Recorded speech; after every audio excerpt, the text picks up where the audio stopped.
के कंटेंट्स बताते हैं कि इसके क्या क्या फ़ायदे जो हैं वो हो सकते हैं। ठीक है। अच्छा, अब फालसा के मुतालिक अहम बात जो की जाती है वो ये कहते हैं कि ये एंटी इन्फ्लेमेटरी है और ये हार्ट के लिए जो है ना ये बहुत अच्छा है।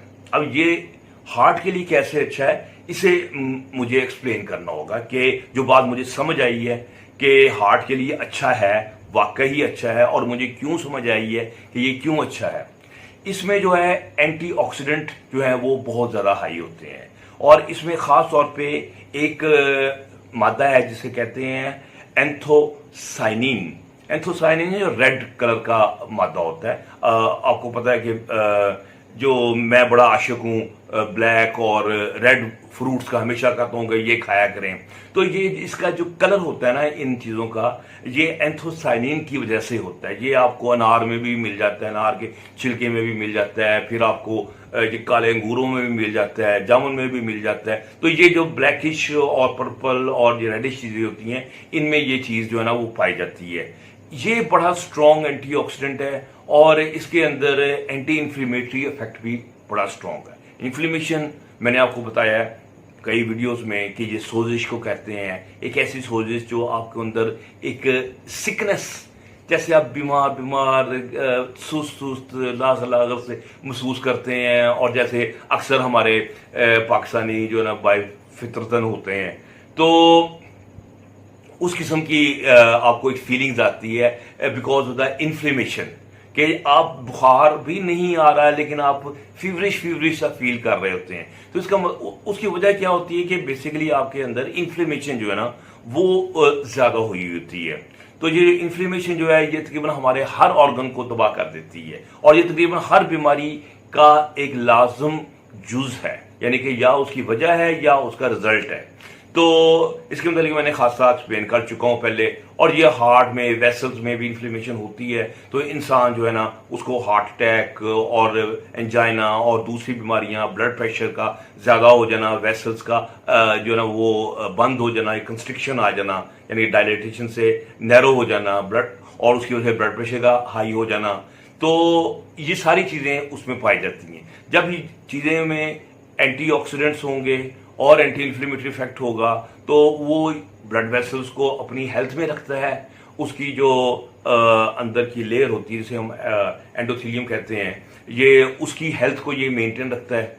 जब वो एंडोथेलियम मेंटेन रहती है तो ब्लड की वॉल्स हैं वो थिक नहीं होती, डायलेटेशन आ जाती है। तो इसका फायदा ये होता है कि आपके हार्ट के ऊपर बोझ नहीं बनता। जब वेसल्स खुली हैं हार्ट आराम से पंप करता है, blood gutter gutter gutter gutter पहुंचता है, यानी कि दौड़ता हुआ रगों में, जिसे कहते हैं, गालिब ने कहता है रगों के दौड़ने फिरने हम नहीं कायल।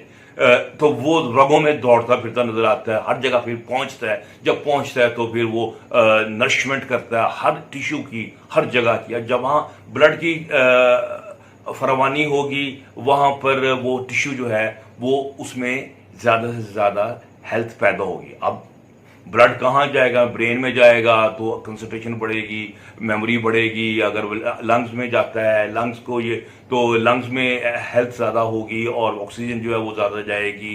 ठीक है ना। अब ये जहाँ जहाँ जाएगा, स्किन में जाएगा तो स्किन की हेल्थ जो है वो भी इंप्रूव हो जाएगी। तो ये जहाँ जहाँ जाता है ये इससे ये चीज़ पैदा हो जाती है। और जो एंथोसाइनिन है इसका इफेक्ट ना स्किन के ऊपर बड़ा स्पेशल भी है। ये बेसिकली आपकी स्किन को बड़ा जवान रखता है। ये कैसे होता है? ये आपकी जो कोलेजन होती है ना, ये एक प्रोटीन होती है बड़ी अहम, जो कि हमारे स्किन की टाइटनेस को मेंटेन करती है। कोलेजन की क्रीम्स वगैरह भी मिलती हैं, लोग हम यूज़ करते हैं, ये उसको प्रोटेक्ट करता है। तो साथ विटामिन सी भी इसमें खासी अच्छी होती है। तो अब यही जो अब प्रो एंटी इन्फ्लेमेटरी इफेक्ट है, जब ये लंग्स में जाता है तो ये ब्रोंकाइटिस और एस्थमा वगैरह में इसका जो आपको फ़ायदा मिल जाता है।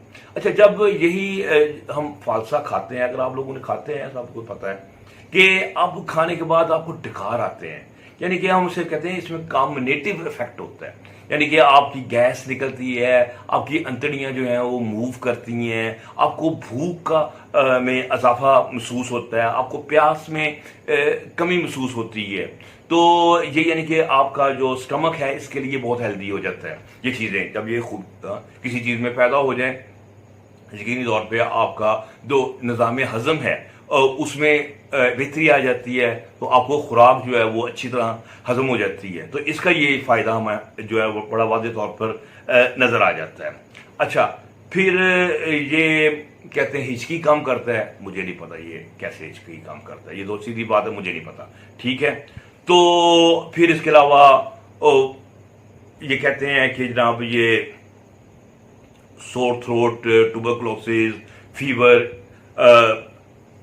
इनमें काम आता है। कैसे काम आता है आई डोंट नो। ठीक है, मेरे पास अभी कोई ऐसी एक्सप्लेनेशन नहीं है। ठीक है, तो हाँ, जहां मैं अब आ रहा हूं मैं सेक्स की तरफ, आप परेशान ना हो कि जब डॉक्टर बरकी ने एक वीडियो बनानी है और फिर लाल रंग के फ्रूट पे बात करनी है, खुद भी उसने लाल रंग की शर्ट पहनी हो और खुद भी लेफ्ट ऑफ सेंटर हो और लाल रंग उसका फेवरेट हो और फिर सेक्स का भी रंग लाल हो, तो फिर जब लाली इतनी ज़्यादा होगी तो डॉक्टर बरकी जो है ना वो उस फल का उस चीज़ का सेक्स के साथ जो रिलेशन है वो तो फिर कायम करेगा। तो अब आपको मैं बताता हूं कि इसका सेक्स के साथ क्या रिलेशन है फालसे का। मैंने आपको कई वीडियोस में बताया हुआ है कि जो चीज़ हेल्थ आपकी दिल की हेल्थ के लिए ज़रूरी है और अच्छी है, फ़ायदेमंद है, मुनाफा बख्श है, मनफत बख्श है, तो वही चीज़ जो है वो आपके लिए सेक्स के लिए भी अच्छी है। ठीक है, क्योंकि सेक्स का तल्लुक भी आपकी वेसल्स के साथ है। वेसल्स का मैंने आपको बताया है कि कैसे फालसा इनको खोलने में मदद देता है, इसकी हेल्थ को मेंटेन करता है और खून की रवानी को ज़्यादा करता है। और जब यही खून भागता दौड़ता हुआ आपके नफ्स में पहुंचता है तो नफ्स भी जो है वो भी सर उठा के खड़ा हो जाता है। इसके पीछे बस ये है कि आपको दिमाग की तरफ से कुछ सपोर्ट और थोड़ा टेस्टोस्टेरोन आपको चाहिए होते हैं ब्लड में, तो वो खुद ब खुद जो है वो जो सेक्स है, वो जो नफ्स है, वो आपको किसी फनियर की याद दिलाता है। फनियर समझते हैं, ये सांप की किस्म है। अच्छा, तो ये इसका एक फ़ायदा जो है आपको ये रिएक्शन में आपको इम्प्रूवमेंट में हेल्प करेगा। ठीक है, फिर इसका एक और फ़ायदा जो कि मैंने देखा है वो हम कहते हैं स्पर्मेटोरिया में। अब स्पर्मेटोरिया जो है ना ये एक ऐसी इस्तिलाह है जो कि मैंने बहुत पढ़ी है आम जनरल लिटरेचर में, लेकिन जहां हम टेक्निकली सेक्सोलॉजी को पढ़ते हैं, आपको पता है मैंने जब एग्जाम दिया था FECSM का, जो दुनिया का सबसे बड़ा एक ऑथेंटिक डिग्री है सेक्सुअल हेल्थ की, डेफिनेटली जब मैंने, वैसे तो मेरा नॉलेज हर वक्त पढ़ता ही रहता था, बचपन से पढ़ता आ रहा हूँ सेक्स के ऊपर, तो लेकिन उसके लिए फिर एक ऑर्गेनाइज तरीके से जो टेक्स्ट बुक्स थी वो सारा उन्होंने सिलेबस था वो पढ़ा, तो टू माय सरप्राइज ये स्पर्मेटोरिया का लफ्ज वहां कहीं यूज नहीं होता। सो यानी कि ये कुछ ऐसा वर्ड है जो कि जैसे यूज से निकल गया होगा है ना, ही मेडिकल वाले जो है इसको इतना यूज करते हैं। तो स्पर्मेटोरिया को हम करें तो अपनी हम लोकल लैंग्वेज में कन्वर्ट करें तो ये धांत और जरियान यानी कि वो बन जाता है।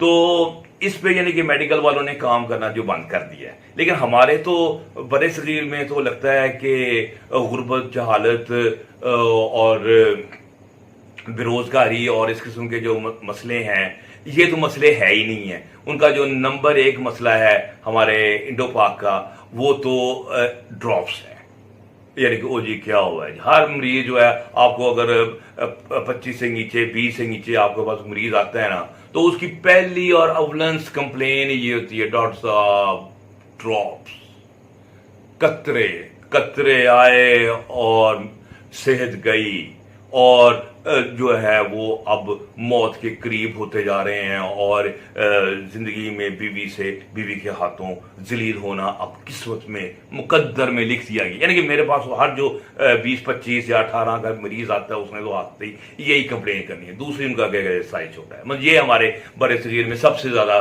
बड़ी कंप्लेन्स हैं जो कि आती हैं एक सेक्सोलॉजिस्ट के पास।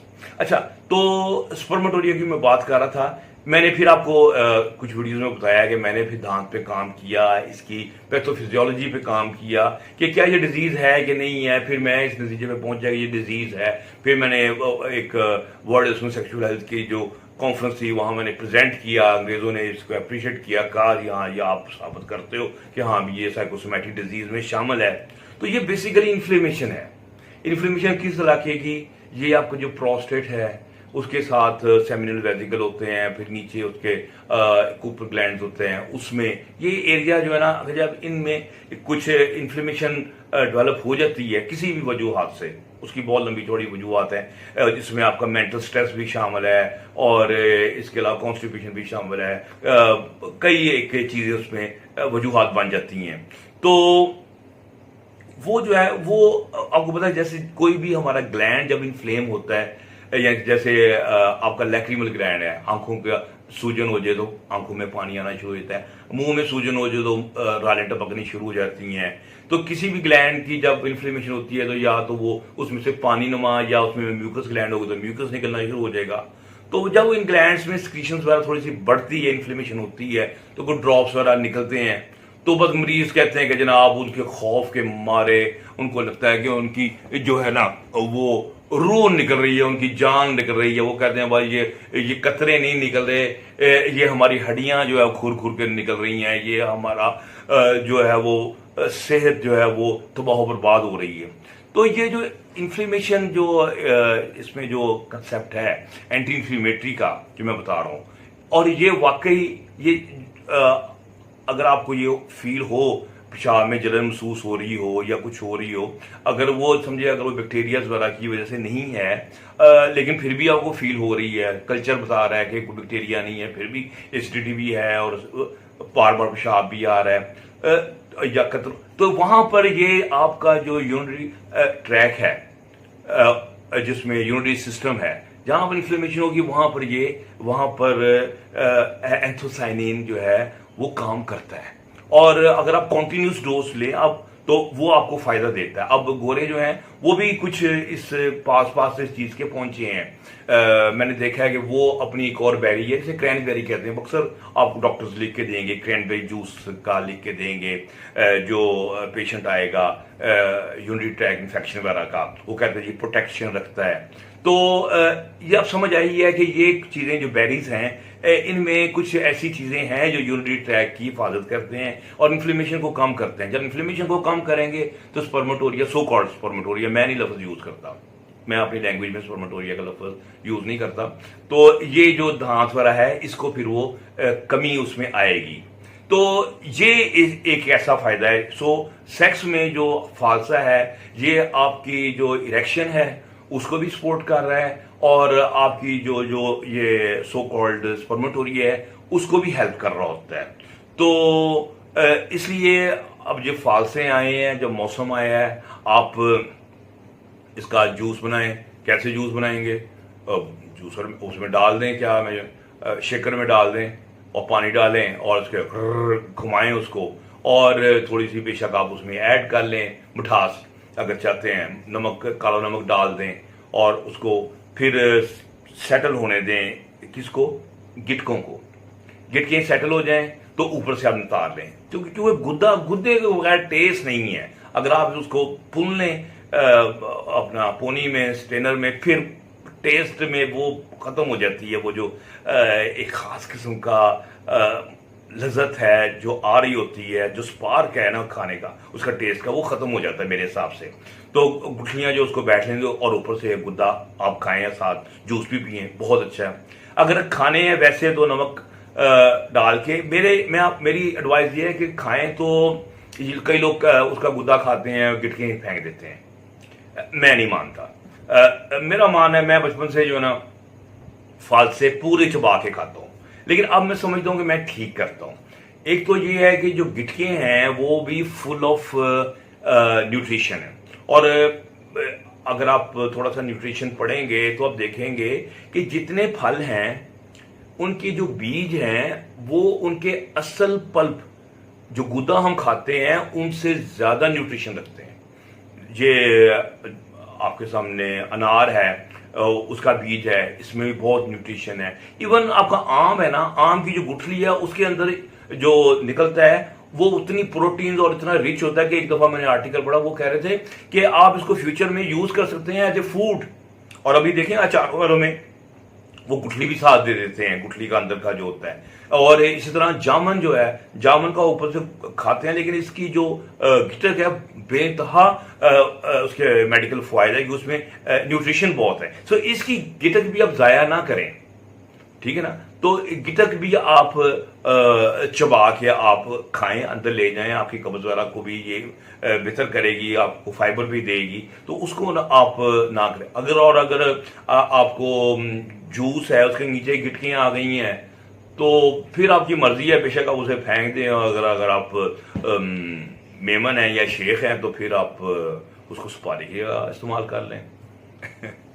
तो उम्मीद है कि आपको मेरी ये वीडियो पसंद आई होगी। तो आप लोग मेरे चैनल को ज़रूर सब्सक्राइब करें, इस वीडियो को ज़रूर लाइक करें, लोगों तक आप उसको शेयर करें। और सेहत के लिए और शफा के लिए हमने ये चैनल बनाया है। और अल्लाह ताला से आपकी तरफ से हमारी दुआ है कि आप अल्लाह ताला आपको सेहत दे। और ये जो चैनल है जो सेहत का, और इसके लिए आपके लिए एक रिक्वेस्ट है कि उसके लिए आप दुआ कर दें कि ये तरक्की पाए और इसकी तरवीज हो, ताकि लोगों में सेहत जो है वो ज़्यादा से ज़्यादा मिल सके। डॉक्टर बरकी को इजाज़त।